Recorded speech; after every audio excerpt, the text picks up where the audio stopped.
हे सगळ्या गोष्टी प्रत्येकाने आपापल्या डोक्यात त्या त्या लेवलला ठेवल्यात आणि त्या रिक्रिएट करण्याचा प्रयत्न केला. मला फक्त त्याच्या प्रश्नाला परवावर मी बघितलं की काय म्हणजे महाराष्ट्रातल्या प्रत्येक माणसाला हा प्रश्न पडलाय किंवा पडतोच की याचा रिमेक का होतोय, की का का होऊ शकत नाही रिमेक. कारण लोकांना आजही आला तरी म्हणजे पुढचा पार्ट का नाही होऊ शकत. नाही, रिमेक नाही होऊ शकत अशातला काही भाग नाही आहे, पण तो आम्ही नाही करत. रिमेक कोणीतरी दुसरं कोणीतरी केलं तर गोष्ट वेगळी आहे. कदाचित तो वेगळा काहीतरी अँगल आम्ही एकदा ते केलेलं आहे आणि ते रसायन त्यावेळेचं तेव्हाचं आमचं वय, तेव्हाचं ते सगळं वातावरण, अर्थात तो प्रश्न अजूनही तसाच आहे. जागा मिळवण्यासाठी स्ट्रगल करणं, धावपळ करणं, धडपड करणं, हा मुद्दा आजही तितकाच जिवंत आहे. म्हणून तो चित्रपट आजही तुम्हाला ताजाच वाटतो. पण तेव्हा आम्ही ते करून ठेवलेलं आहे. दुसरी गोष्ट म्हणजे लक्षात नाही आहे आता त्याबद्दलचं, त्या पिक्चरबद्दलला म्हणजे त्या पिक्चरला आम्ही हात लावू नये. जर कोणाला लावायचं असेल त्यांनी लावावा, चित्रपट बनवावा आणि मग आय डोंट नो काय त्या पिक्चरचं कसं कदाचित ऑडियन्स डोक्यावर सुद्धा घेतील, ते नेव्हर नो. बट आम्ही तरी त्याला हात नाही लावणार. आम्ही जे केलेलं आहे ते करून आम्ही इथे बसलेलो आहोत आणि आम्ही परमेश्वराचे आणि प्रेक्षकांचे दोघांचे आभार मानले. आणि मुळात काय रिमेक करायचं म्हटलं तर काय होतं, लेखकाची गरज आहे. अशोक रिमेक म्हणजे ती स्क्रिप्ट परत बनवायची असं म्हणतात. असं पण किंवा तुम्हाला पुढचा रिमेक इज डिफरंट. रिमेक नाही, सिक्वल म्हणत नाहीये, रिमेक म्हणतात. दोन्ही करतात, रिमेक पण असेल एक काहीतरी बोलायचं. माझ्या इच्छा वाढत जाते. मी यायला माने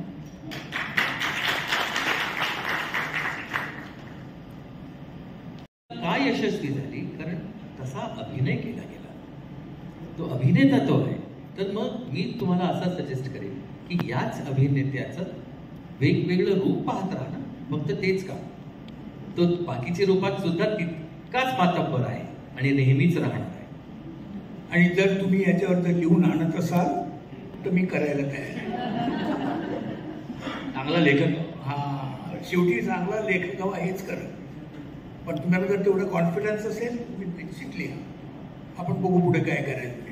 पण ह्याच्याच याच नोटवर तुम्ही माझा नवसाचा हे आहे तर ती मुलीची कथा म्हणून नाही, तर ही भक्ती आणि वॅकीच्या आयुष्यात पुढे काय घडतं, तिच्या आयुष्यात नवरा यावा म्हणून भक्तीचे प्रयत्न, ते प्रयत्न बाप म्हणून त्याला ऍक्सेप्टेड नाही आहेत कारण त्या मुलीचं लग्न तो करू इच्छित नाही आहे कारण ती जाईल निघून.